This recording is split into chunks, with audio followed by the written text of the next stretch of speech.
ဒီနေ့ရဲ့စိတ်လှုပ်ရှားစရာဘာဆန်ဒီအိုမန်ကိုရောက်ရှိခြင်းနဲ့အကောက်ခွန်အခက်အခဲများကိုတင်ဆက်ပေးသွားမှာဖြစ်ပါတယ်။ဒီနေ့မှာတော့နာမည်ကျော်ကဘာလက်ဆိုင်ကယ်စီသူ Norelli Ichibus တယောက်သူမရဲ့ဆိုင်ကယ်ဘာဆန်ဒီနဲ့အိုမန်နိုင်ငံမှာဘလူးနေအခက်အခဲကြော်ဖြတ်ပြီးပြန်လဲဆုံစည်းခဲ့ရတယ်လဲဆိုတာကိုပြောပြပေးသွားမှာပါခင်ဗျာ။ Norelli ဟာအိုမန်နိုင်ငံကိုရောက်ရှိနေလာဖြစ်ပြီးသူမရဲ့ဆိုင်ကယ်ဘာဆန်ဒီလေးကလည်းအိုမန်လေဆိပ်ကိုရောက်ရှိနေပြီဖြစ်ပါတယ်။ဒါပေမဲ့ဆိုင်ကယ်ကလေဆိပ်ကိုရောက်နေလာ3ရက်တောင်ရှိနေပြီဖြစ်တော့လေအကောက်ခွန် customs ကနေထုတ်ယူဖို့ release လုပ်ဖို့တော်တော်လေးရုန်းကန်နေရပါတယ်။ Norelli ကိုယ်တိုင်လေဆိပ်ကကုန်စည်ကင်တွေတဲ့နေရာ cargo handling area ကိုတွားရောက်ခဲ့ပေမဲ့အဲ့ဒီကဝန်ထမ်းတွေဟာဆိုင်ကယ်တစ်စီးကိုယာယီတင်သွင်းတဲ့ temporary import လုပ်ငန်းစဉ်ကိုတခါမှမလုပ်ဖူးကြတာကြောင့်တော်တော်လေးဝေခွဲမရဖြစ်နေကြတာပါ။ Norelli တယောက်သူမရဲ့ကားနဲ့လန်နိုင်ငံတကာဆိုင်ကယ်ဖြတ်တန်းခွင့်လက်မှတ်နဲ့ရှင်းပြပေမဲ့ဘယ်သူမှနားမလည်တာကြောင့်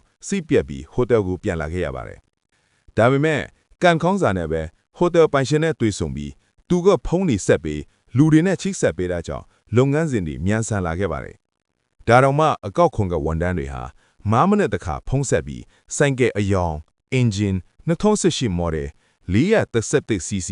Royal Enfield စတဲ့အချက်အလက်တွေကိုတတွတ်မီးမြန်းနေကြတာပါ။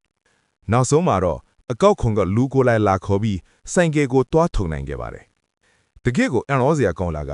Norelli ဟာအိုမန်နိုင်ငံတွေကိုဆိုင်ကယ်တစ်စီးကိုယာယီတင်သွင်းတဲ့ပထမဦးဆုံးလူဖြစ်နေတာပါပဲ။အိုမန်ရဲ့ကွန်ပျူတာစနစ်ထဲမှာ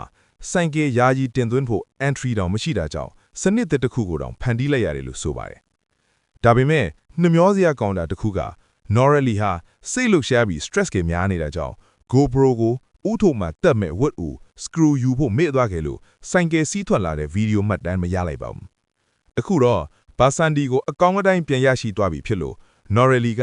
နောက်ထပ်စိတ်လှုပ်ရှားစရာအစီအစဉ်တစ်ခုကိုပြင်ဆင်နေပါတယ်။အဲ့ဒါကတော့ Powertronic ကထုတ်တဲ့ Piggyback ECU ကိုဆိုင်ကယ်မှာတက်ဆင်ဖို့ပဲဖြစ်ပါတယ်။ဒီစနစ်ကိုတက်ဆင်လိုက်ရင်ဆိုင်ကယ်ရဲ့လောင်စာစီအလေအလွင့်မရှိစေပဲအရှိန်မြင့်တင်တာ acceleration နဲ့ power ပိုထွက်လာမှာဖြစ်လို့နောက်လာမယ့်ဗီဒီယိုတွေမှာစောင့်ကြည့်ရမှာဖြစ်ပါတယ်ခင်ဗျာ။ကြည့်ရှုပေးကြတဲ့အတွက်ကျေးဇူးတင်ပါတယ်ခင်ဗျာ။